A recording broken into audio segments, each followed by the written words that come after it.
يا أيها الرسول بلغ ما أنزل إليك من ربك وإن لم تفعل فما بلغت رسالته. Assalamualaikum warahmatullahi wabarakatuh. Surat At-Taubah ayat 24. Surat At-Taubah turun dengan amat unik, bukan saja karena itulah satu-satunya surat dalam Al-Quran yang tidak dimulai dengan Bismillahirrahmanirrahim, tetapi itu jugalah satu-satunya surat yang banyak mengecam para sahabat Nabi, karena mereka seringkali mendahulukan kepentingan dirinya sendiri ketimbang tuntutan agama.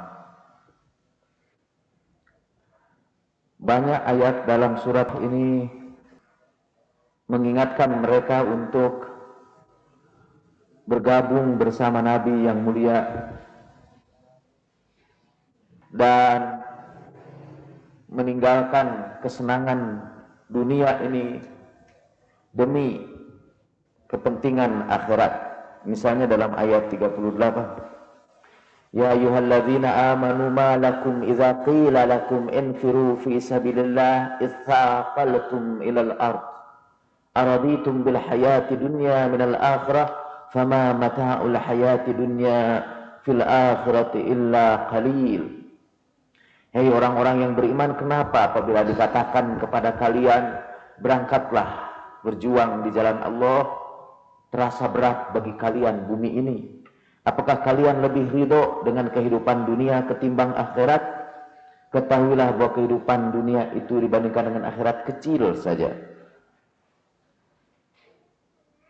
Bahkan Allah kemudian mengancam orang-orang beriman yang waktu itu kita sebut sebagai sahabat.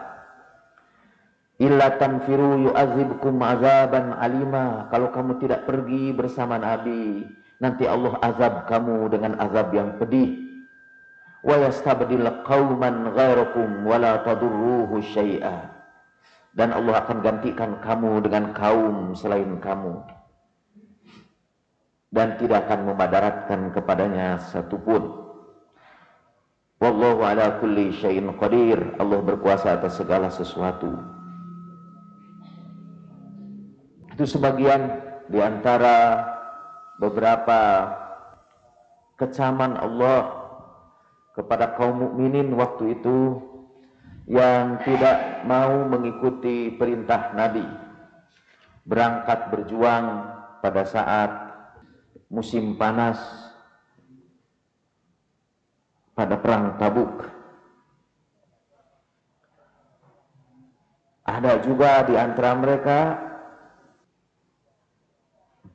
yang lebih menyukai, lebih mencintai saudara-saudara mereka, bapak mereka, orang tua mereka, padahal orang tua mereka itu lebih suka kekufuran daripada keimanan.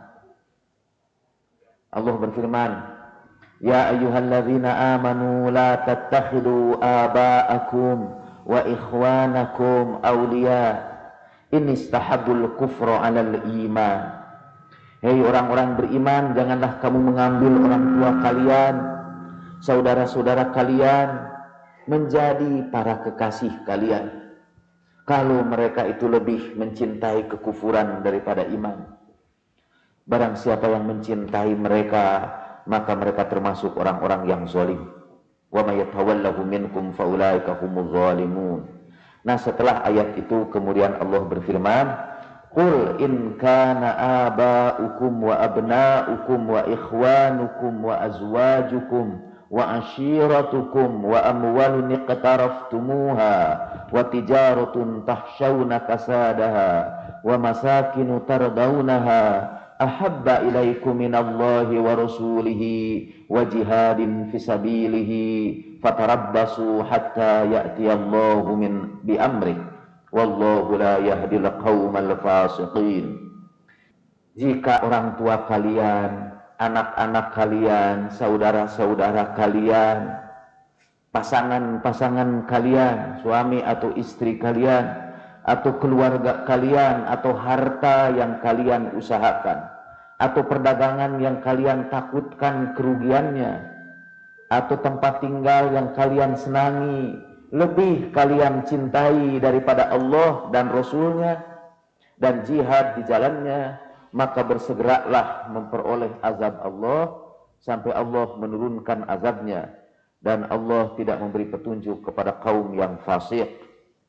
Ayat ini menunjukkan beberapa hal. Pertama,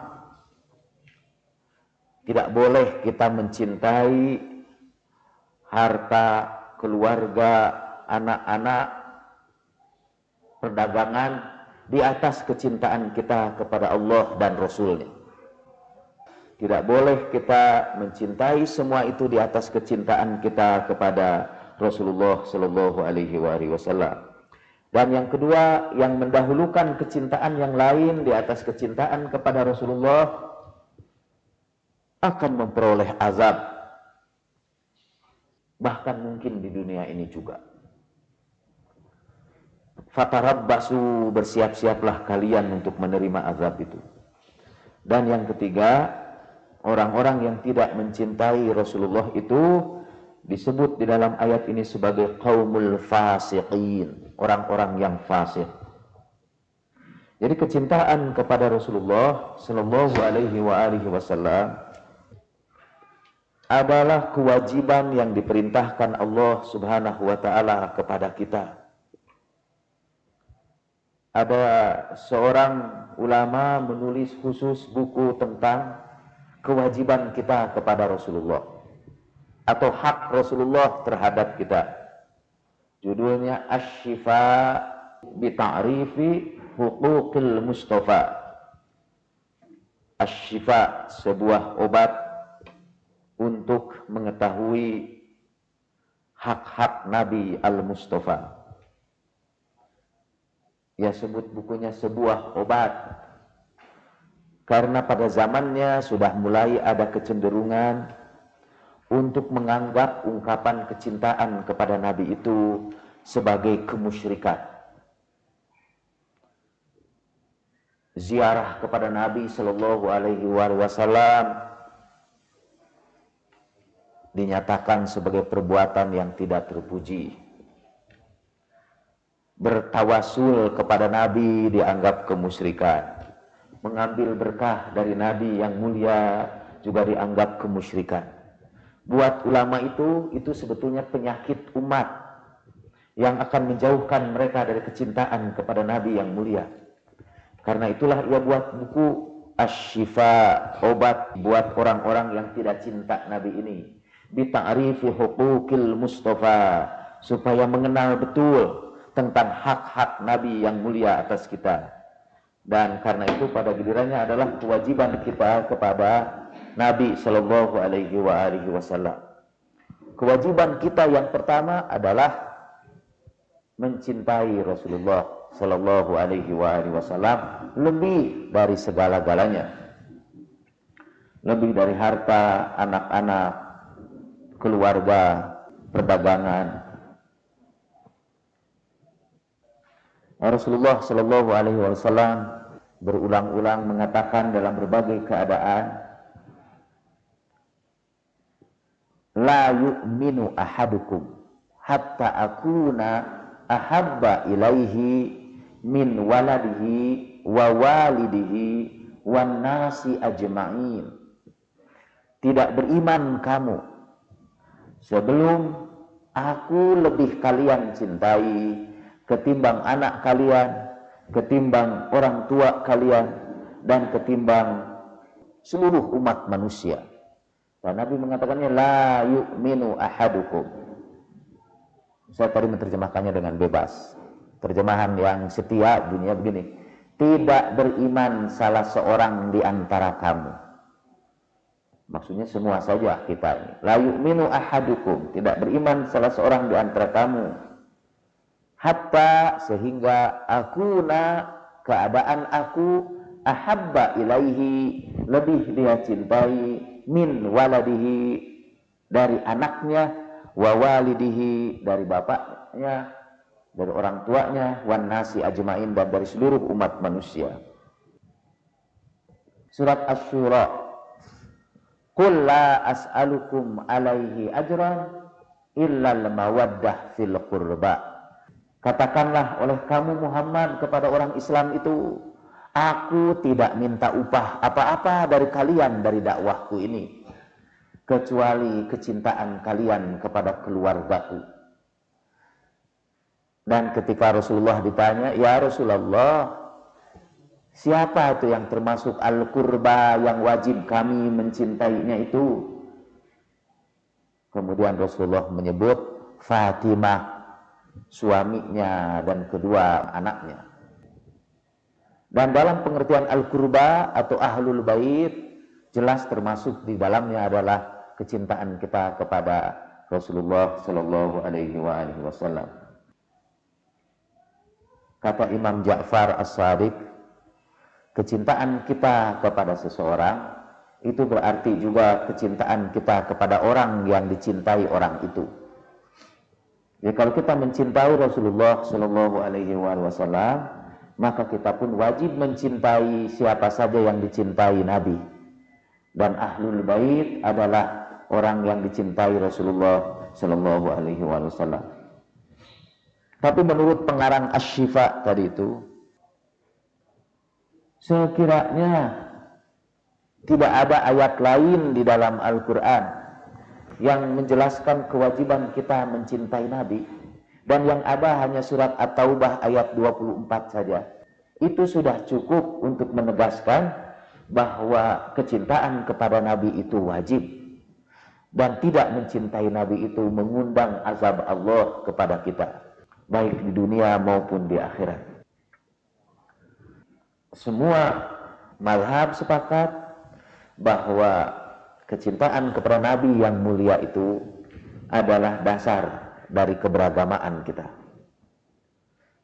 Dan Nabi sendiri juga berusaha menanamkan kecintaan orang kepadanya. Sampai mungkin ada orang yang keberatan, oh itu Nabi itu ternyata mementingkan dirinya sendiri, menyuruh orang untuk mencintainya. Kayaknya Nabi itu pengen populer betul, pengen banyak fan-nya, para penggemarnya, sampai disuruhnya kita untuk mencintainya. Saya juga pernah mendapat pertanyaan yang seperti itu. Pertama, sebagai orang yang beriman, kita tahu bahwa Nabi itu diperintahkan Allah memang untuk menyuruh umatnya mencintainya. Bukan karena keinginannya untuk populer, karena malah Nabi memulai misinya dengan tindakan yang tidak populer. Nabi itu mula-mula orang yang sangat dihormati, dicintai orang banyak. Ketika sampai usia 40 tahun, lalu beliau menerima wahyu, berubah para pecintanya menjadi pembencinya, karib kerabatnya menjauhinya, saudara-saudara terdekat mengecamnya, bahkan melemparinya dengan batu. Nabi sebelum menyatakan dirinya sebagai Nabi dikenal sebagai Al-Amin, orang yang dapat dipercaya. Sehingga ketika terjadi konflik untuk meletakkan Hajar Aswad pada sudut Ka'bah, Nabi lah yang diminta mereka sebagai penyelesaian konflik itu. Kita tahu cerita itu. Sehingga ia mendapat gelar Al-Amin. Tetapi begitu Rasulullah menyampaikan misi agama ini, gelarnya berganti menjadi Majnun, disebut orang gila. Kadang-kadang disebut tukang sihir, disebut orang gila. Bahkan Nabi yang Al-Amin itu, yang jujur itu, sekarang disebut orang sebagai Al-Kazzab, si pendusta, si pembohong. Jadi sudah dari dulu itu orang tukang bohong menuduh orang jujur pembohong. Sampai sekarang. Saya sekarang kalau menemukan ada orang jujur disebut pembohong, pastilah itu yang ngomongnya pembohong. Dari dulu begitu, sejak zaman Rasulullah Shallallahu Alaihi Wasallam. Tapi setelah itu, kemudian Nabi menyuruh kaum muslimin itu untuk mencintainya. Ini juga bisa jadi tidak populer, karena akan ada anggapan orang bahwa Rasulullah itu mementingkan dirinya sendiri. Jadi sebagai orang beriman, kita percaya bahwa Rasulullah Shallallahu Alaihi Wasallam menyuruh kita mencintainya itu karena perintah Allah Subhanahu Wa Taala kepadanya. Yang kedua, dan itu sebetulnya alasan yang paling ilmiah, orang itu tidak bisa mengikuti Nabi dengan tulus tanpa kecintaan kepadanya. Ada 3 macam cara orang mengikuti seseorang yang lain. Kalau saya ini jadi pemimpin, saudara bisa mengikuti saya karena 3 hal. 1, karena saya paksa saudara untuk ikut saya. Kalau perlu, saya paksanya dengan kekerasan. Lalu saudara ikut saya. Itu sama seperti orang yang memaksakan kehendaknya pada setiap zaman. Atau seperti orang tua yang menyuruh anaknya mandi. Anaknya mandi juga, walaupun sambil nangis. Walaupun kita tarik tangannya, dan anak itu bertahan seperti bertahannya domba yang dibawa ke sungai. Tapi anak itu akhirnya mandi juga. Dan biasanya selesai mandi, tangisannya juga selesai. Anak juga itu merasakan juga bahwa ternyata mandi itu enak juga. Nah, ada orang yang ikut kepada agama itu karena terpaksa juga. Walaupun nanti setelah terpaksa dia merasakan agama itu enak juga ternyata. Dahulu ada banyak orang yang masuk Islam karena belenggu. Sampai ada sebuah hadis dari Abu Hurairah. Tuhan tersenyum ketika melihat banyak orang masuk surga dalam keadaan terbelenggu. Itu artinya masuk Islam tadinya karena dipaksa, tapi alhamdulillah akhirnya setelah masuk Islam dia memperoleh kenikmatan iman dan Islam itu. Tapi itu bukan keimanan yang tulus.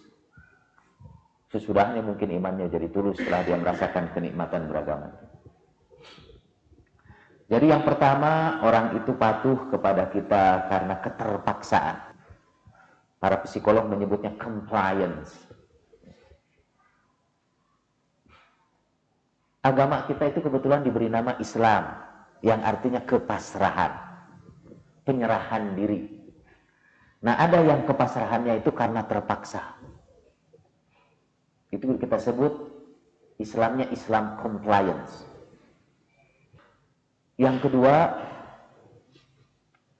ada orang ikut kepada kita itu karena percaya kepada kita. Tidak karena terpaksa, karena percaya aja. Orang ini jujur, bisa dipercaya. Itu tingkat kepengikutannya lebih tinggi. Ketaatannya lebih tinggi. Saudara datang kepada dokter.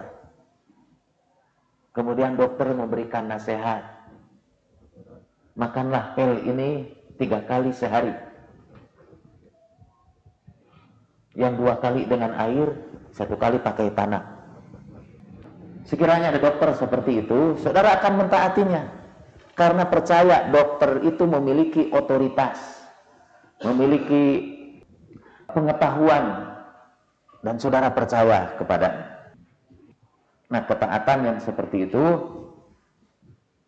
saya lupa lagi itu istilahnya. Ada compliance, itu ketaatan karena fisik. Yang kedua itu ketaatan karena kepercayaan kita kepadanya. Tidak dipaksa, dokter juga tidak maksa. Cuma kita tahu, kalau percaya kepada dia, kita akan selamat.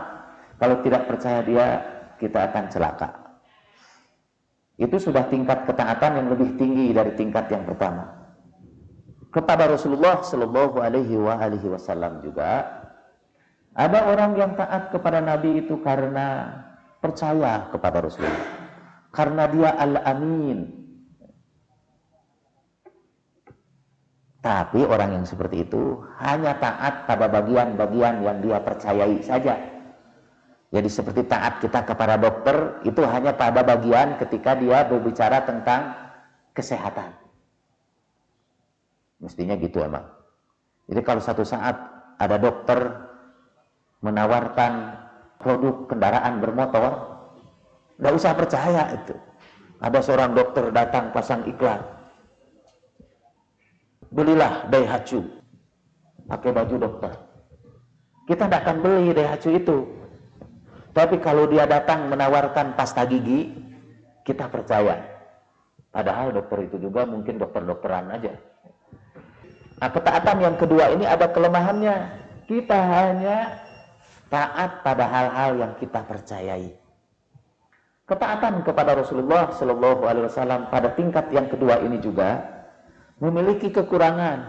Orang itu hanya taat kepada Nabi, kepada sabda Nabi kalau dia percaya bahwa itu sabda Nabi. Bahkan pada orang-orang modern ada berkembang lagi. Mereka hanya percaya kepada Nabi itu dalam urusan agama saja. Kalau urusan keduniaan tidak mau ikut Nabi. Katanya antum a'lamu bi umuri dunyakum. Kamu lebih tahu urusan dunia kamu. Jadi kalau Nabi memerintahkan, terimalah si fulan ibni fulan sebagai pemimpin kalian. Kita tidak mau terima karena itu urusan dunia. Nabi itu kan tugasnya hanya menjelaskan agama saja. Kalau Nabi mengajarkan zikir, sholat, dan ibadat, kita taat kepadanya. Tapi kalau Nabi mengajarkan kepada kita jihad dan sebagainya, atau pengangkatan pemimpin, kita menolaknya. Seperti yang disebutkan dalam surat At-Taubah. Di situ ada para sahabat yang menolak perintah-perintah Nabi yang berkaitan dengan urusan keduniaan. Keberatanlah, itsaqaltum ilal ard. Kalian itu merasa berat di bumi ini untuk menjalankan perintah Nabi itu. Tapi kalau perintahnya berkenaan dengan perintah agama, mereka taat. Nah, ada ketaatan yang ketiga, ini ketaatan yang paling tulus. Orang mentaati kita bukan karena pamrih, bukan karena terpaksa, dan sudah tentu dia juga karena percaya kepada kita, tapi dia lebih dari itu. Bukan hanya sekedar percaya kepada kita, tapi dia mencintai kita. Kata Abul A'la Al-Mududi, dulu orang-orang Islam itu meninggalkan kota Madinah, menyerbu ke kerajaan-kerajaan dunia di sebelah utara, menaklukkan mereka. Karena sudah biasa dahulu itu orang-orang menyambut kedatangan para penakluk itu dengan membariskan garis-garis cantik di pinggir jalan itu. Ini menurut cerita Al-Mududi. Sehingga cerita peperangan itu kan jadi menarik. Karena ada unsur seksnya di sana. Dibariskan itu, garis-garis cantik itu, sebetulnya untuk menjinakkan para penakluk itu. Supaya begitu masuk kota, mereka tidak membunuhi orang. Tidak ada penjinak yang paling ampuh buat orang yang berada di medan pertempuran, kecuali perempuan yang cantik itu. Tapi begitu datang ke sahabat-sahabat Nabi masuk ke situ, mereka menundukkan kepala. Tidak terjadi pembunuhan sewenang-wenang, tapi juga tidak terjadi pemerkosaan. Lalu Abul A'la Al-Mududi mengatakan, akhirnya mereka menaklukkan negara-negara itu. They conquered not only land, but hearts and soul. Itu orang-orang Islam itu bukan hanya menaklukkan tanah-tanah, tapi juga mereka menaklukkan hati dan jiwa. Nah, Rasulullah Shallallahu Alaihi Wasallam akan ditaati orang-orang yang hatinya sudah ditaklukkan dengan kecintaan kepada Nabi Shallallahu Alaihi Wasallam. Orang yang seperti itu akan mencintai Nabi dengan sangat tulus, tanpa pamrih, dan akibatnya ialah mereka akan mengikuti apa saja yang dicontohkan oleh Nabi. Rasulullah bersabda, anta ma'aman ahbabta.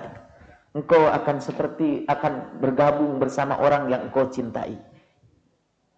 Kata para ahli ilmu jiwa juga, kalau Anda menyukai seseorang, if you like someone,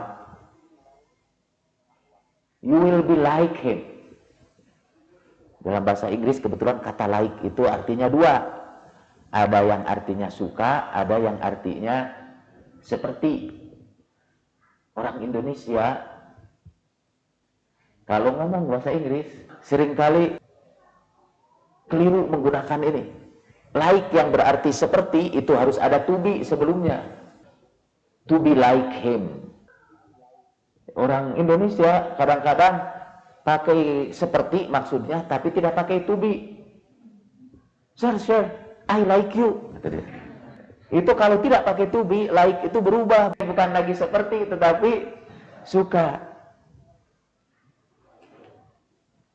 Walaupun mungkin sekali-kali kesalahan itu tidak membuat orang sakit hati kan. Sir, you like monkey. Padahal sebetulnya you are like monkey. Mari kita tinggalkan kursus bahasa Inggris itu. Kita kembali. Kalau Anda menyukai seseorang, Anda akan berusaha seperti orang itu.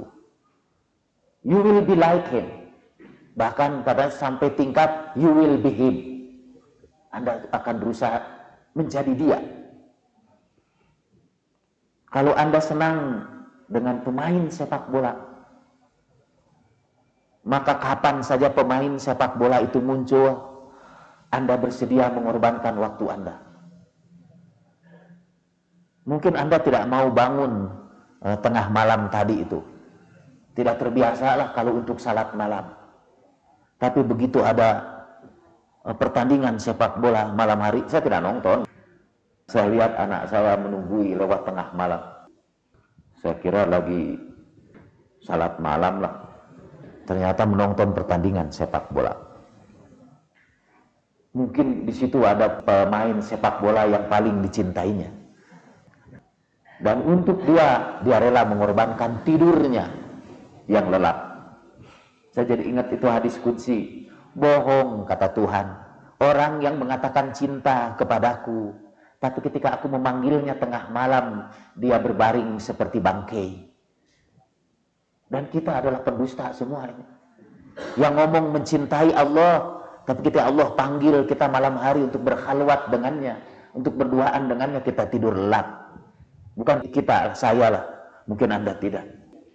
Astaghfirullahaladzim. Allahumma inni as'aluka hubbak wa hubba man ahabbak wa hubba ma yusiluni ila wa hubba amalin alladhi yusiluni ila qurbik. Karena kita lihat orang yang cinta sepak bola itu mau bangun tengah malam. Kita semua juga mau bangun tengah malam hanya untuk ketemu dengan orang yang kita cintai. Nah, jadi cinta itu penting, karena hanya dengan cintalah kita akan mentaati Rasulullah, akan mengikuti sunnah Rasulullah dengan tulus, dengan segala pengorbanan kita, tanpa tanya ini atau itu, tanpa mempersoalkan dengan otak kita. Karena itu dengan hati sih, ketaatannya dengan hati. Maka orang itu makin pinter dia, itu ketaatannya menjadi kurang tulus. Jean-Jacques Rousseau itu pernah berkata, makin banyak orang pandai di satu kota, makin sulit kita menemukan orang tulus di dalamnya. Kesalahan saya di pengajian ini ialah mendidik Anda menjadi pintar-pintar, kritis-kritis. Karena itu ketaatan Anda, ketaatan yang setengah-setengah. Ada kawan saya jadi mubalik di satu tempat. Dan dia tidak pernah menggunakan akal pikiran. Yang dia sentuh hati. Bahkan tidak dilatih berpikir kritis. Itu taatnya luar biasa itu, para pengikutnya itu. Sudah tidak masuk akal, tapi mereka taatnya luar biasa. Jadi kalau Anda memang mau jadi pemimpin sekte yang dipatuhi, orang mau berkorban, jangan pakai rasio, jangan pakai akal. Gunakan saja ditakut-takuti, misalnya sebentar lagi kiamat dan kamu hanya bisa selamat kalau ikut sama saya. Ikut itu. Orang-orang bodoh biasanya mencintai pemimpinnya dengan tulus. Salah satu kesalahan saya ini karena murid-murid saya pinter-pinter. Mestinya saya cari ngajar itu di tengah-tengah orang bodoh aja. Itu kecintaan mereka lebih tulus. Benar itu dari pengalaman saya juga. Kalau saya diundang satu daerah di kampung sekali, di atas puncak gunung, sambutan mereka itu sangat tulus. Mereka berikan apa saja kepada saya itu. Dan yang mereka berikan adalah hampir seluruh dari apa yang mereka miliki. Kalau mereka punya ayam yang dipelihara bertahun-tahun, hanya karena kedatangan saya ayam itu dikirimkan. Walaupun maaf-maaf saya udah nggak butuh ayam itu. Tapi orang menyerahkannya dengan begitu tulus. Kata orang-orang sufi, kebanyakan penghuni surga itu bahlul. Jadi nanti di surga itu nggak ada profesor doktor. Bukan tidak ada, tidak banyak. Kebanyakan orang-orang bahlul. Mengapa? Karena mereka mencintai Rasulullah SAW dengan segala ketulusan. Dan izinkan saya sekarang menceritakan lagi orang-orang bahlul yang menurut saya sekarang mereka sudah bergabung bersama Rasulullah SAW di alam barzakh sana. Kalau sudah pernah mendengar cerita ini, saya mohon maaf kalau saya mengulanginya. Al-Quran juga banyak yang diulang-ulang untuk meneguhkan hati kamu, kata Al-Quran. Bahkan Al-Fatihah itu disebut surat yang berulang-ulang dibacanya. As-sab'ul mathani, 7 ayat yang diulang-ulang. Dan anggaplah ini 2 cerita yang saya ulang-ulang. Setiap kali ada peringatan Maulid. Dan cerita itu bercerita tentang cerita yang sebenarnya, ini true story. Diangkat dari true story. Karena sekarang ini saya berdekatan dengan Gari Nugroho. Punya proyek lah sama dia. Saya lagi mikir juga mau mengangkat cerita ini ke dalam film. Lalu ditulis, diangkat dari true story. Yang satu, itu adalah orang sederhana yang tinggal di seberang rel kereta api ini 25 tahun yang lalu, sudah lama. Tapi setiap kali saya memasuki bulan Maulid, saya terkenang dia. Dulu saya tinggal di situ di seberang rel kereta api itu. Di tengah-tengah orang miskin, di tengah-tengah para bahalil. Itu bentuk jamak dari kata bahlul.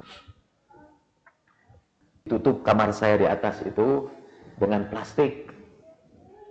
Di atas plastik ada genting untuk menampung air kalau hujan, supaya saya tidur di situ tidak kehujanan.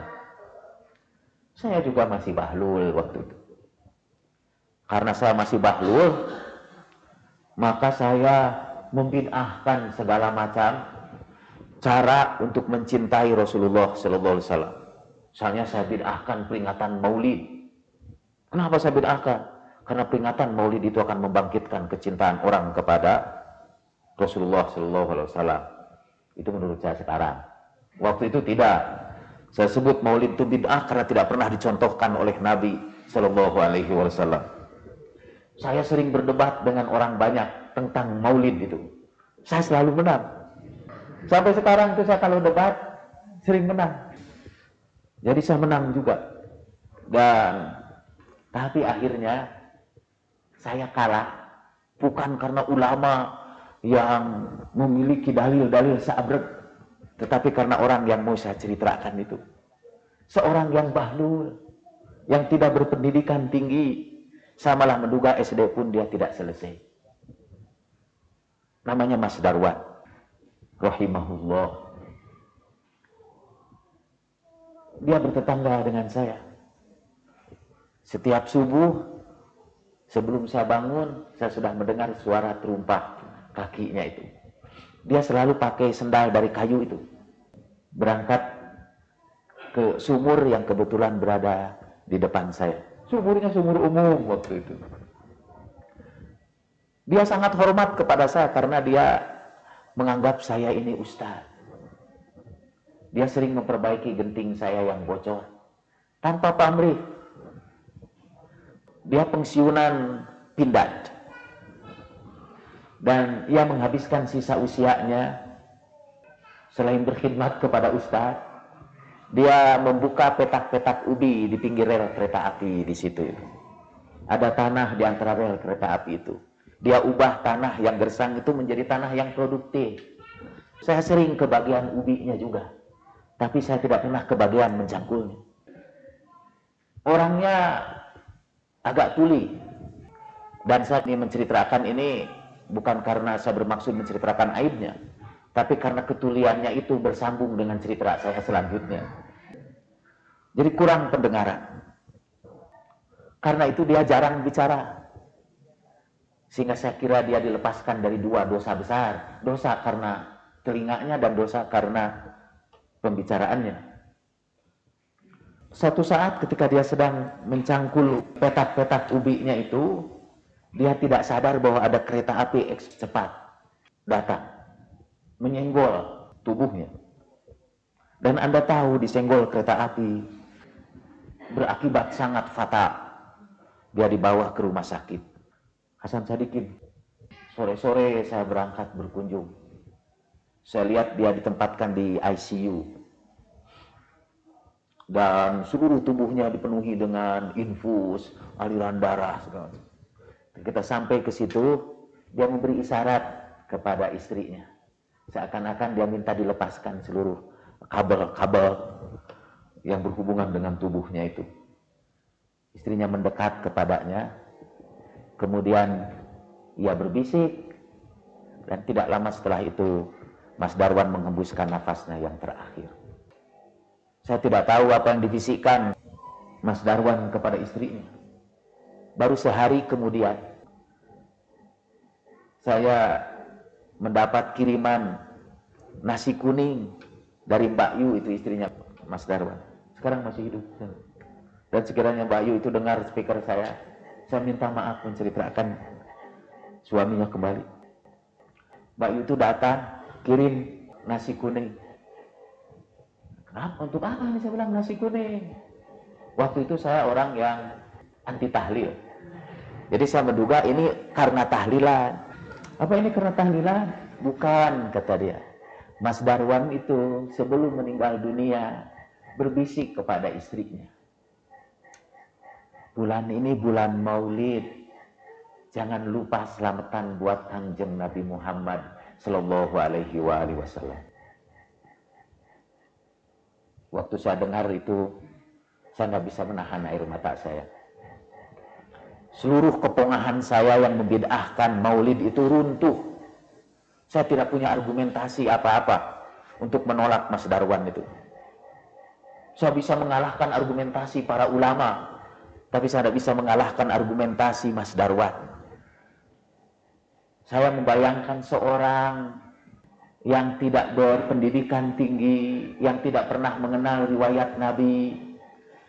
Pada saat-saat terakhirnya, dia tidak ingat keluarganya, dia tidak ingat petak ubinya, dia tidak ingat warungnya, dia punya warung kecil.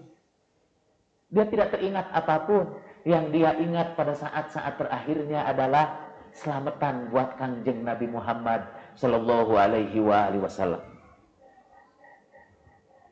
Mas Darwan adalah orang yang mencintai Rasulullah dengan segala ketulusan, tanpa pamrih, mungkin tanpa mikir-mikir macam-macam. Dan kecintaan yang tulus kepada Nabi seperti itu sukar saya temukan di kalangan para intelektual, orang-orang yang pandai itu. Kalau saya harus mencantumkan daftar guru-guru yang mengajarkan saya kearifan, saya akan cantumkan Mas Darwan pada nomor yang pertama. Sebagai seseorang yang mengajarkan kecintaan kepada Rasulullah yang tulus. Dan saya yakin Mas Darwan sekarang berada di alam barzah, bergabung bersama Rasulullah sallallahu alaihi wasallam. anta ma'aman ahbabta, kata Rasulullah. Engkau akan bergabung beserta orang yang kau cintai. Dulu ada seorang sahabat datang menemui Nabi Shallallahu Alaihi Wasallam. Dia ngobrol dengan Nabi, kemudian dia pergi. Tidak lama kemudian balik lagi. Dia minta izin untuk sejenak lagi melihat Nabi. Nabi bertanya juga, kenapa? Tak tahu ya Rasulullah, saya di pasar itu tidak bisa melakukan apa-apa. Saya khawatir saya tidak bisa lagi melihat engkau, karena itu saya buru-buru balik. Nabi mengizinkan dia tentu berbincang. Setelah itu dia pergi ke pasar. Keesokan harinya orang itu tidak datang. 2 hari berikutnya dia tidak datang. Sampai kalau saya tidak salah seminggu. Kemudian Nabi menyuruh para sahabatnya memeriksa keadaan orang itu. Kemana? Akhirnya para sahabat menemukan bahwa orang itu sudah meninggal dunia pada hari ketika dia balik lagi menemui Nabi itu. Rasulullah Shallallahu Alaihi Wasallam memuji dia bahwa Tuhan mengampuni dosa-dosanya karena kecintaannya kepadaku. Itu yang saya ceritakan tadi itu, pedagang minyak goreng kan, jelas bukan profesor doktor. Mas Darwan itu pensiunan pindah, yang SD pun tidak selesai. Saya mau ceritakan satu lagi di zaman Nabi. Ada seorang perempuan Ansor yang dalam perang Uhud kehilangan suaminya, bapaknya, anaknya, dan saudara laki-lakinya. Perang Uhud itu adalah peperangan di zaman Nabi yang banyak mengambil korban dari kalangan kaum mukminin. Perempuan itu datang ke medan Uhud itu, dibawa orang dibimbing. Ini suami kamu syahid. Perempuan itu hanya bersyukur saja. Ini bapakmu syahid, ini anakmu syahid. Perempuan itu tidak henti-hentinya mengatakan, kaifa kana Rasulullah sallallahu alaihi wa alihi. Suami saya sudah begini, tapi bagaimana keadaan Rasulullah? Kata orang-orang, Rasulullah alhamdulillah dalam keadaan baik seperti yang engkau harapkan. Kaifa kana Rasulullah sallallahu alaihi wa alihi. Bagaimana keadaan Nabi? Sebutkan. Dia terus-terus. Akhirnya perempuan itu berkata, arini Rasulullah sallallahu alaihi wa alihi. Perlihatkan kepadaku Rasulullah biar aku tentramkan hatiku. Dibawalah perempuan Ansor itu menemui Nabi. Begitu dia lihat Nabi, dia berkata, ya Rasulullah, kullu musibatin ba'daka saghirah. Ya Rasulullah, seluruh musibat ini kecil saja setelah melihat engkau. Itu cinta juga, cinta kepada Rasulullah sallallahu alaihi wasallam. Dan seorang perempuan biasa-biasa saja. Malah namanya tidak dicantumkan oleh para periwayat ahli hadis itu karena dia bukan orang ternama. Jadi namanya tidak dikenal. Nah, saya ingin sekarang masuk kepada orang bahlul yang kedua. Kalau saya menyebut bahlul sama sekali tidak ada penghinaan, malah ada kekaguman di dalamnya. Di antara berbagai hal yang saya sesali di dunia ini, antara lain kenapa saya tidak jadi bahlul. Kenapa saya jadi orang pinter yang lebih mementingkan otak ketimbang hati. Yang kedua ini juga sudah saya pernah ceritakan di sini. Berita ini saya terima dari Zawawi Imran, mubalik dari Madura. Haddatsana Zawawi Imran. Zawawi Imran adalah seorang yang thiqat, dapat dipercaya. Seorang mukmin yang hidup sederhana, bertabligh di tengah-tengah masyarakat miskin di Madura. Pernah dia disuruh untuk mendirikan pesantren buat para seniman, tapi pesantren itu gagal karena tampaknya seniman lebih sulit disantrikan ketimbang rakyat kecil. Dan dia menceritakan pengalamannya tentang seorang rakyat kecil yang dikenangnya. Insya Allah dia kumpulkan cerita ini dalam sebuah buku yang berisi cerita-cerita sufi dari Madura. Dahulu kata di Pamekasan, ada seorang perempuan tua penjual kembang cempaka. Dia pergi ke kota, jualan bunga cempaka itu di pasar. Kalau sudah masuk waktu zuhur, dia pergi ke Masjid Jami di situ. Dia sholat duhur, baca wirid. Setelah itu, ia turun dari masjid, kemudian ia punguti daun yang berserakan di halaman masjid itu satu demi satu, selembar demi selembar. Di halaman masjid itu ada pepohonan yang rindang dan daunnya berguguran memenuhi halaman masjid itu. Ia pungut daun itu selembar demi selembar. Pada waktu terik matahari sedang membakar, keringatnya bercucuran, punggungnya juga sudah terbungkuk-bungkuk.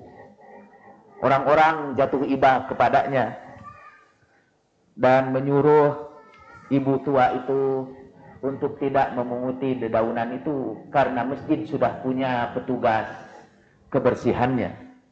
Tapi ibu itu bersikukuh. Pengurus masjid kemudian memutuskan supaya ibu itu tidak menderita karena memunguti lembaran itu satu persatu. Mereka memutuskan bahwa sebelum kedatangan ibu itu esok harinya, petugas kebersihan sudah harus membereskan seluruh dedaunan yang ada di situ. Ibu itu datang lagi pada hari berikutnya. Dia tidak memperhatikan ke sekitarnya, terus pergi ke masjid, salat, baca wirid, seperti biasa turun lagi. Ketika dia melihat halaman itu sudah bersih, balik lagi ke masjid, sujud dan menangis keras. Tangisan yang mengguncangkan seluruh penghuni masjid itu. Malah menurut saya mungkin tangisan yang mengguncangkan aras juga. Ini orang-orang datang kepadanya. Ibu itu tanya, kenapa halaman itu dibersihkan? Ya karena kita kasihan sama emak. Kalau kalian kasihan sama emak, biarkan dedaunan itu tetap di tempatnya sebelum emak datang.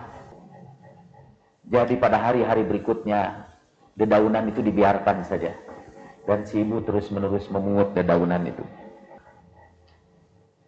Tapi orang penasaran, apa gerangan yang menyebabkan ibu itu mau berkorban, berpanas-panas, menyakiti punggungnya untuk memunguti dedaunan itu.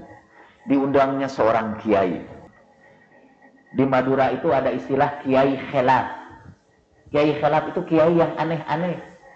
Sebetulnya berilmu, tapi kelihatannya agak begini. Dan karena dianggap ibu yang tua ini orang khelaf juga. Jadi diundanglah kiai yang seideologi dengan dia. Untuk bertanya apa gerangan yang menyebabkan perempuan itu bersemangat memunguti daun-daun yang berjatuhan itu. Si ibu berkata, saya mau ceritakan peristiwa ini dengan dua syarat.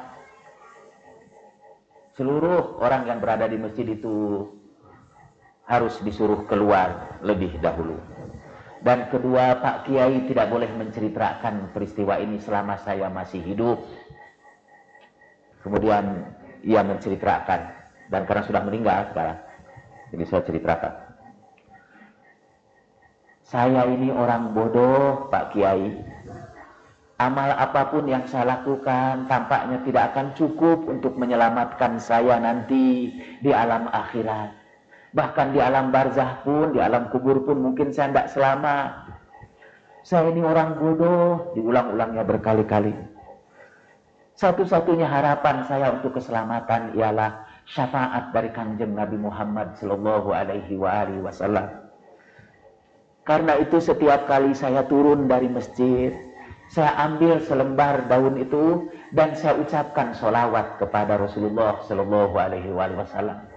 Saya ingin nanti di alam kubur, ketika saya menghadapi malapetaka itu, saya akan berteriak memanggil Rasulullah sallallahu alaihi wasallam, dan saya ingin seluruh dedaunan itu bersaksi bahwa setiap kali saya menyentuh mereka, saya ucapkan Allahumma salli ala Muhammad wa ali Muhammad. Itu ibu dari Madura, orang yang berpendidikan rendah, tapi memiliki kecintaan yang tulus kepada Rasulullah Shallallahu Alaihi Wasallam. Saya merindukan betul ya hati orang-orang yang bahlul seperti itu, yang mencintai Nabi dengan kecintaan yang luar biasa, bahkan tanpa memperoleh ilmu yang cukup tentang Rasulullah Shallallahu Alaihi Wasallam. Dan itu mengingatkan saya kepada, sambil mengakhiri pembicaraan ini, itu mengingatkan saya kepada satu peristiwa di zaman Nabi yang mulia yang saya ceritakan di dalam pengantar At-Tanwir yang ada di tangan bapak-bapak, ibu dan saudara-saudara. Setelah selesai salat, setelah Rasulullah menunjukkan mukjizat air mengalir dari jari jemarinya, Rasulullah berkata, tahukah kalian siapa yang paling menakjubkan imannya? Para sahabat berkata, para malaikat ya Rasulullah. Tidak, kata Nabi. Bagaimana malaikat tidak beriman karena mereka setiap hari mendapat perintah Tuhan? Kalau begitu para nabi ya Rasulullah, bagaimana nabi tidak beriman juga padahal mereka menerima wahyu dari Allah Subhanahu wa taala? Kalau begitu kami sahabat-sahabatmu ya Rasulullah, bagaimana juga kamu tidak beriman padahal kalian sudah menyaksikan apa yang kalian saksikan, sudah melihat itu air bercucuran dari jari jemarinya. Kalau begitu siapa ya Rasulullah orang yang paling menakjubkan imannya? Rasulullah bersabda, orang yang paling menakjubkan imannya ialah orang yang datang sepeninggalku nanti, yang tidak pernah berjumpa dengan aku, tidak pernah melihat aku, tetapi kemudian mereka mendengar tentang aku dan mencintai aku lebih dari kecintaan kalian kepadaku. Kemudian Rasulullah menyebut sampai 3 kali, tuba liman ahabbani walam yarani, dalam satu riwayat. Dalam riwayat lain, tuba liman amana bi walam yarani. Rasulullah menyebutnya 3 kali. Berbahagialah orang yang mencintai aku padahal dia tidak pernah berjumpa dengan aku. Berbahagialah orang yang tidak pernah melihat aku tapi mencintaiku. Berbahagialah orang yang mencintaiku padahal mereka tidak pernah berjumpa dengan aku. Rasulullah menyebutnya sampai 3 kali. Kemudian Rasulullah berkata, alangkah rindunya aku ingin berjumpa dengan saudara-saudaraku, kata Rasulullah. Ikhwani.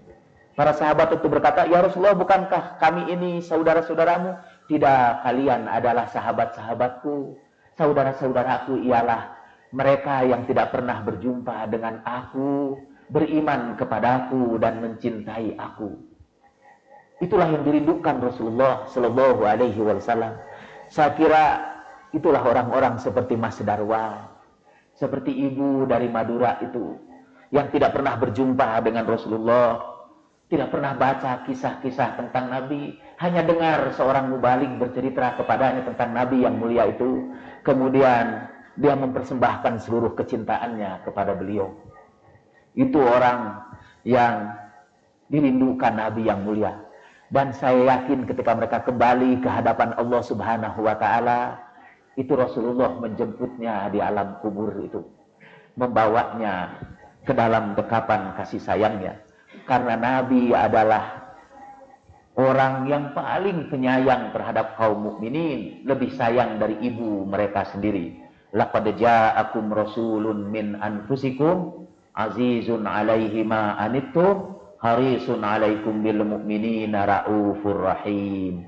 Sudah datang kepada kalian seorang rasul yang berat hatinya melihat penderitaan kalian, yang ingin agar kalian memperoleh kebahagiaan, yang sangat penyantun dan sangat penyayang terhadap orang-orang mukminin. Saya kira itu episode pertama tentang kecintaan kepada Rasulullah di bulan Maulid ini. Supaya terus-menerus telinga kita diketuk dengan kecintaan kepada Nabi Sallallahu Alaihi Wasallam. Mengikuti Ahlul Bait harus didasarkan kepada kecintaan kita kepada Rasulullah Sallallahu Alaihi Wasallam. Kenapa kita harus mengikuti Ahlul Bait? Karena Rasulullah juga mencintai Ahlul Bait ini. Ahlul Bait itu ketika turun ayat innama yuridullahu liyudhiba ankum rijsa ahlal bait wa yutahhirakum tathira. Nabi waktu itu sedang berkumpul dengan ahlul bait di bawah al-kisa, di bawah selimut. Di situ ada Ali, di situ ada Al-Hasan, Al-Husain, dan di situ ada Fatimah alaihi wa ala alihi salam. Kemudian Rasulullah Shallallahu Alaihi Wasallam bersabda, Allahumma haula'i ahli baiti. Ya Allah, inilah ahli baitku. Cintailah orang yang mencintai mereka, dan musuhilah orang yang memusuhi mereka. Jadi kalau saya menganjurkan Anda ikut mazhab ahlul bait karena kecintaan Anda kepada Rasulullah Shallallahu Alaihi Wasallam. Cintailah ahlul bait karena kecintaan Rasulullah kepadanya. Rasulullah bersabda, Ahibbullah lima yaghdukum min ni'ami. Cintailah Allah karena anugerahnya kepada kamu. Wa ahibbuni lihubbillahi iyaya. Dan cintailah aku, kata Rasulullah, karena kecintaan Allah kepadaku. Dan cintailah keluargaku karena kecintaan aku kepada mereka. Cintailah ahlul bait.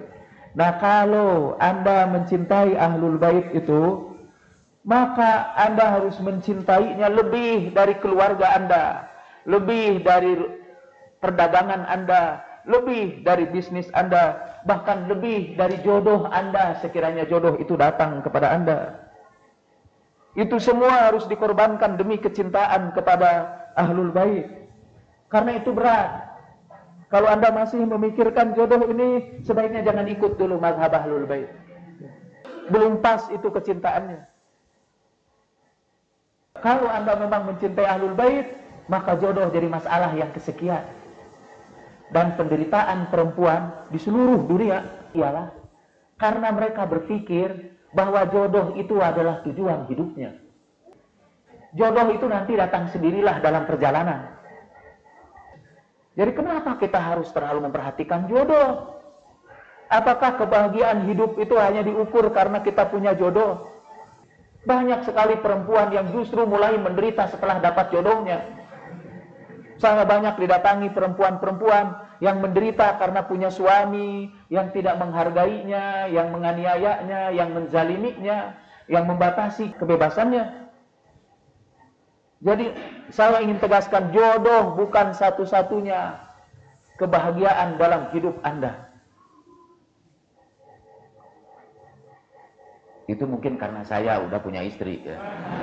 Jadi tidak bisa merasakan derita orang-orang yang tidak dapat jodoh itu. Di Amerika sekarang sudah banyak sekali perempuan-perempuan yang tidak milih punya suami. Juga di Jepang, single parents sekarang ini mulai lebih banyak.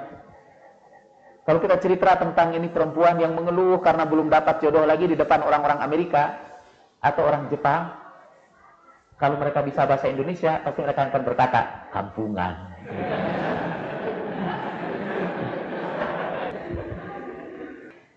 Dan saya ingin tegaskan, kalau Anda sudah tidak lagi memikirkan jodoh itu, maka jodoh akan comes to you.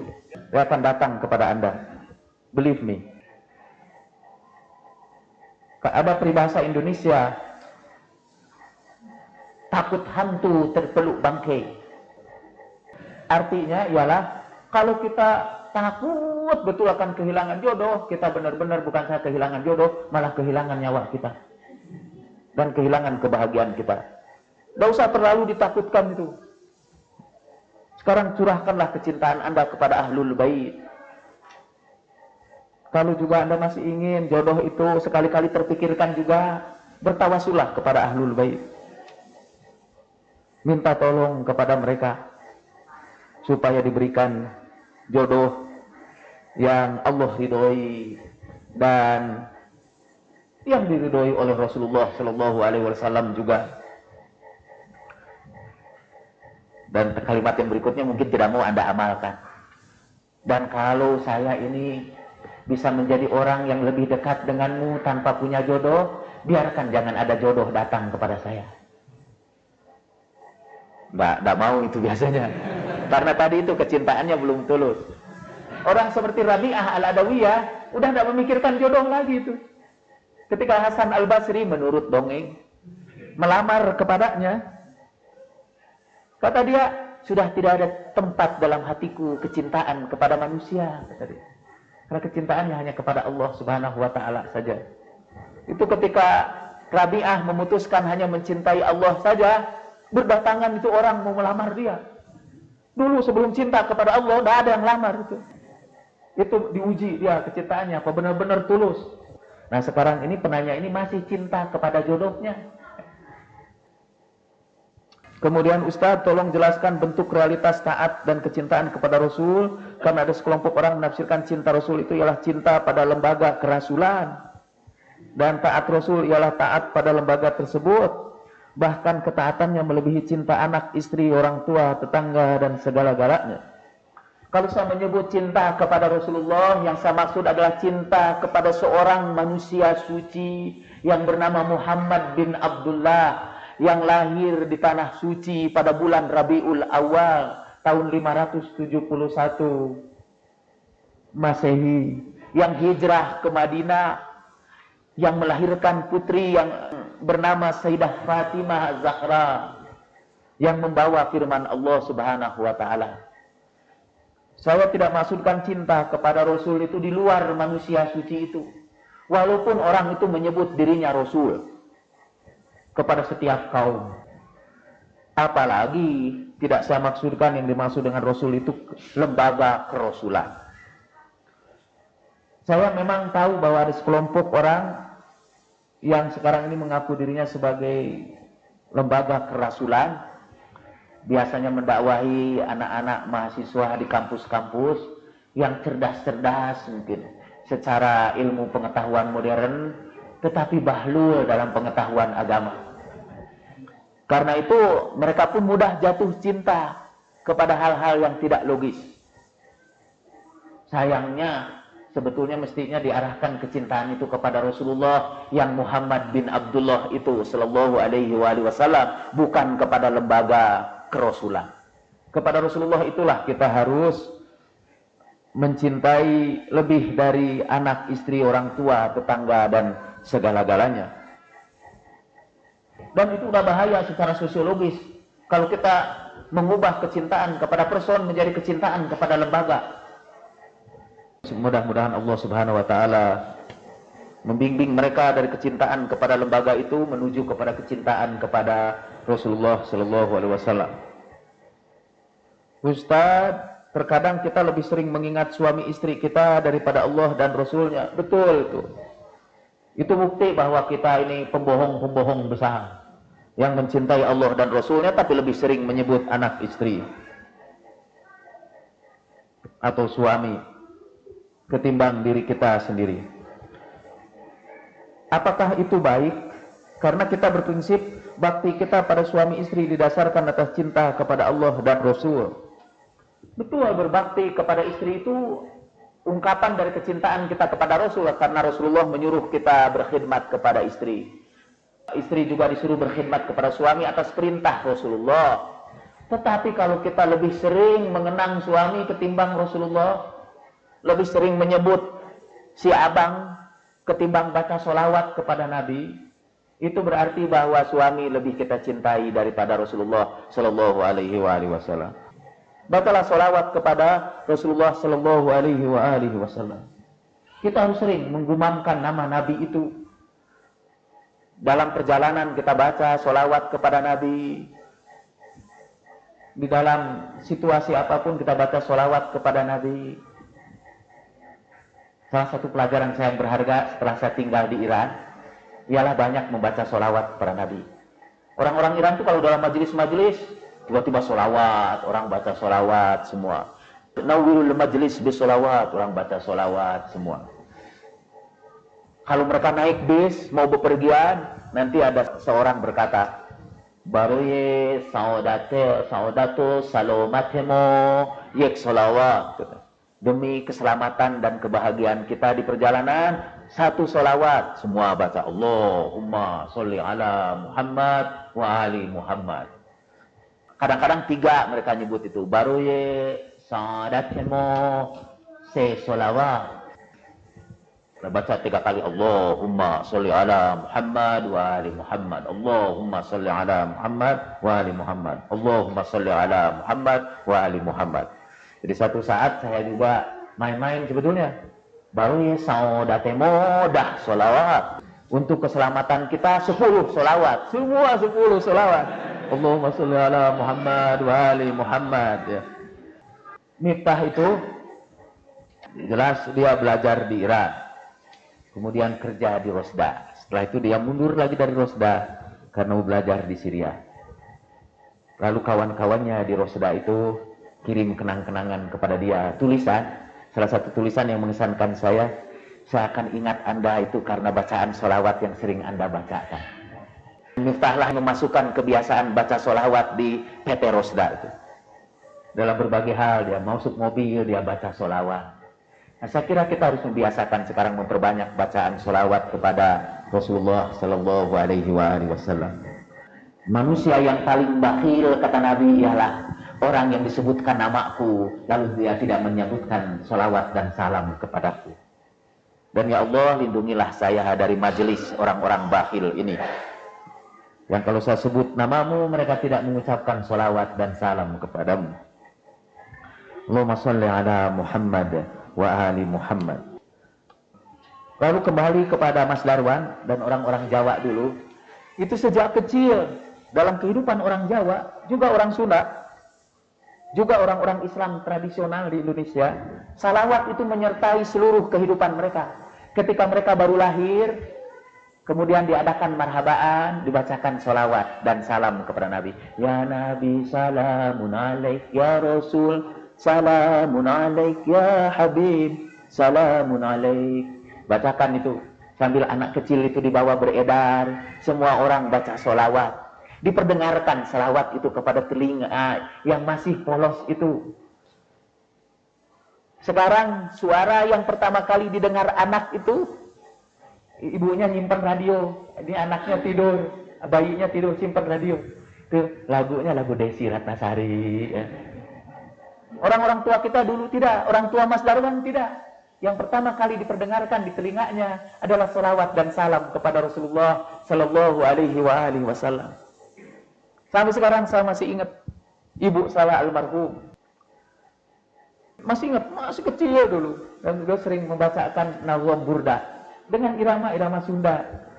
Amin tadakuri jiranin bidhi salami mazaztu dam anjara mimuklatim bidami. Sudah sekian lama saya sudah pergi ke Amerika, ke ujung bumi. Saya masih ingat itu, karena itu yang diulang-ulang oleh ibu saya. Jangan setelah itu kemudian ia baca, Ya Rabbi bil Mustafa baligh maqasidana waghfir lana ma madha ya wasi'al karami. Itu salawat juga yang diperdengarkan. Setelah itu kan saya pindah ke Bandung, saya jadi orang yang terpengaruh Persis. Setelah itu saya jadi pimpinan Muhammadiyah. Dan saya berusaha untuk menghilangkan salawat ini. Dan gagal. Malah saya sekarang jadi membesarkan salawat lagi. Mungkin salah satu penyebabnya adalah bisikan penuh kasih dari ibu saya, yang di dalamnya ada salawat dan salam kepada Rasulullah Sallallahu Alaihi Wasallam. Saya ingin kalau Anda punya bayi sekarang ini, sambil mengasuh bayi itu, ucapkan salawat dan salam kepada Rasulullah Sallallahu Alaihi Wasallam itu. Saya punya anak 5, tidak satu pun itu yang dimarhabain. Enggak. Karena dulu ketika mereka lahir itu, saya termasuk yang anti sholawat, anti marhaba. Jadi sampai sekarang kasihan itu mereka tidak pernah dimarhabakan atau dibacakan ya Nabi salamun alaik. Sekarang sajalah saya marhabakan. Sampai saya berpikir lagi untuk menebus dosa ini, mesti saya punya anak lagi. Lalu saya marhabakan. Tapi itu diprotes istri saya, karena khawatir anaknya berasal dari yang lain. Saya mau tanya masalah fikih, seseorang wanita yang keguguran, apakah kena kewajiban untuk mengurus gumpalan darahnya seperti mayat untuk menguburkannya? Tidak wajib, tapi dianjurkan. Bahkan bukan dianjurkan untuk menguburkannya dengan baik-baik, tapi juga disunahkan untuk memberi nama. kepada bayi yang keguguran itu. Sayyidah Fatimah misalnya pernah keguguran seorang putranya dan diberi nama Muhsin. Ada Al-Hasan, Al-Husain dan ada Muhsin. Walaupun tidak dihitung sebagai putranya, tapi karena diberi nama, kita kenal namanya itu sampai sekarang, Muhsin. Muhammad adalah manusia yang paling sempurna akhlaknya di muka bumi ini. Tidakkah Allah sudah mempersiapkan beliau dengan kapasitas seorang Rasul, sehingga wajarlah kalau Muhammad menjadi sosok yang luar biasa. Bagaimana Bapak melihat hal ini? Allah itu memilih di antara hambanya siapa yang dikehendakinya. Dan Rasulullah SAW juga mengapa dipilih Allah? Karena Nabi sudah melewati berbagai ujian. Itu Nabi juga mencapai kedudukan yang tinggi itu karena perjuangan dia juga. Allah itu tidak pernah memilih seseorang yang tidak berjuang apa-apa. Orang itu misalnya orang jahat beneran itu dan tidak pernah memperhatikan agamanya, lalu Allah pilih dia jadi nabi. Tidak pernah itu. Yang dipilih Tuhan menjadi nabi atau menjadi waliullah adalah orang yang sebetulnya sejak awal sudah berusaha untuk mendekatkan dirinya kepada Allah Subhanahu wa taala. Jadi itu ada gabungan antara pilihan Tuhan dengan perbuatan orang itu sendiri. Begitu pula Rasulullah mencapai kedudukannya yang mulia itu karena juga perbuatan Rasulullah sejak awal. Dalam buku Renungan Sufistik, Ustaz menyebutkan cara bisa menangis dalam salat ada dengan mengucapkan istighfar 70 kali. Apa dasar hukumnya dan dari mazhab mana contoh salat itu? Dasar hukumnya adalah Al-Quran dan Sunnah Rasulullah SAW. Apa dasarnya baca istighfar? Oh, banyak sekali dalam Al-Quran. Istaghfiru rabbakum innahu kana ghafara yursilis samaa 'alaikum midrara. Itu lagu-lagu di kampung, tapi itu diambil dari Al-Qur'an. Kemudian dari hadis-hadis Nabi sallallahu alaihi wasallam. Dari mazhab mana contoh salat itu? Dari mazhab Ahlul Bait alaihimussalam. Apa komentar Ustaz terhadap orang-orang yang membid'ahkan marhaba? Itu orang pintar. Karena hanya orang bahlul yang suka dengan marhabaan. Tapi orang bahlul itulah yang kebanyakan menghuni surga. Kalau saya harus memilih jadi orang pintar tapi tidak marhabaan, atau jadi orang bahlul tapi bergabung bersama Nabi di surga, saya pilih jadi bahlul aja. Adakah kodok sholat untuk wanita? Ada. Kalau wanita itu meninggalkan sholatnya karena kesibukan atau karena apa-apa, karena dalam perjalanan, dia harus mengkodok salatnya. Tapi dia tidak harus mengkodok salatnya yang hilang karena menstruasi. Tapi untuk yang lain, dia harus mengkodoknya. Apa yang dimaksud oleh orang sufi yang mengatakan bahwa orang sufi itu sulbinya berzikir seperti mendengarnya orang lain berzikir? Oh, tidak tahu saya juga. Ada orang yang bersufi-sufian. Katanya ada seorang ini tokoh kita yang dianggap wali oleh para pengikutnya. Seringkali para pengikutnya itu melihat bahwa sang wali itu tidak pernah salah. Sampai 24 jam diikuti tidak salah. Jadi orang-orang bingung, ini Pak Wali itu gimana ini? Kok wali Allah itu mirip-mirip wali kota? Tidak sholat. Tetapi katanya ada jawaban. Itu sebetulnya batinnya sudah sholat. Jadi kita tidak bisa melihat sholatnya karena dia sudah tidak terikat lagi dengan gerakan fisik. Dia sholat dengan seluruh batinnya, dengan seluruh kalbunya. Jadi pada waktu di perjalanan kemarin, saya umroh beserta ibu-ibu, saya pembimbing umroh itu. Di tengah perjalanan itu di pesawat saya tidak sholat. Karena berbagai alasan saya tidak sholat itu. Pertama, seluruh gerakan sholatnya tidak bisa kita lakukan dengan baik. Yang kedua, tidak ada contoh sholat dalam perjalanan, di dalam kendaraan. Kecuali untuk sholat sunat. Untuk sholat fardu itu tidak ada. Nah, sholat sunat, iya. Karena sholat sunat boleh tidak berdiri juga, boleh sambil duduk juga. Tapi sholat fardu itu harus berdiri kalau kita mampu berdiri. Dan yang ketiga, karena kiblatnya itu bisa berubah-ubah dalam perjalanan. Jadi saya biasanya mengkodok saja nanti di tempat tujuan. Tapi jemaah saya yang umumnya jauh lebih soleh daripada saya, itu salat di pesawat itu. Menurut Pak Ustadz, apakah turunnya Al-Mahdi sudah dekat dengan melihat tanda-tanda akan turunnya? Kita tidak tahu. Dan sudah disebutkan dalam beberapa hadis, Imam Mahdi bakal turun. Kadzdzabal mu'aqqitun. Tapi bohonglah orang yang sudah menentukan waktu turunnya.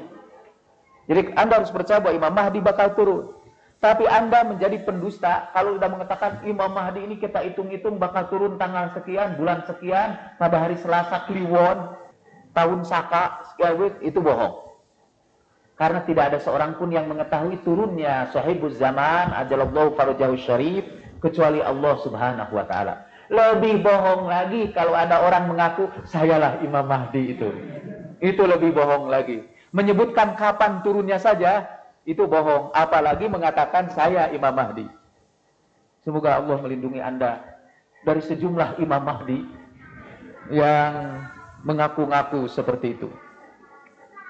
Taqiyah Ammar bin Yasir adalah dalam bentuk akidah. Berarti boleh juga Pak Ustadz kita taqiyah dalam ibadah. Misalnya kita hidup di negara atau kelompok orang yang membenci sholat dan puasa, bahkan bisa jadi ingin membunuh kita. Bolehkah kita tidak sholat dan puasa? Kalau mereka mau membunuh kita, kalau kita sholat, kita boleh meninggalkan sholat. Di hadapan mereka tentu saja. Dulu pernah ada seorang perempuan nangis di situ di Mutahari karena dia masuk Islam. Diketemukan oleh keluarganya. Dia mahasiswi di Bandung ini.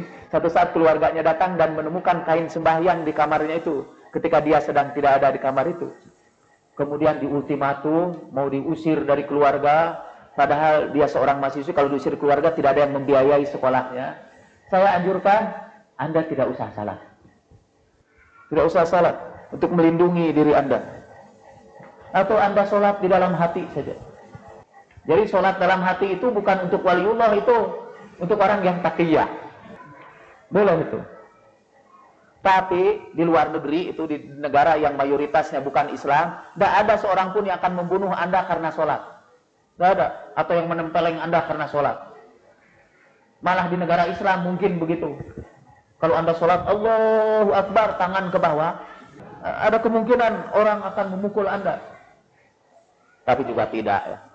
Tidak ada menurut saya. Pak Ustadz, apakah cerita tentang tokoh Nasiruddin Khoja itu memang benar-benar ada? Wallahu a'lam itu. Tapi ceritanya sendiri itu emang benar-benar ada. Nasiruddin Khojanya saya tidak tahu. Sebagaimana diketahui menurut cerita Nasiruddin Khoja katanya orang bahlul yang bijaksana. Dia seorang sufi sebetulnya. Yang mengajarkan kesufian seolah-olah dengan kebodohan. Bahkan bahlul itu nama seorang bodoh tapi sangat bijak. Itu sejenis kabayan dalam cerita Sunda yang mengajarkan kebijaksanaan dengan keluguan.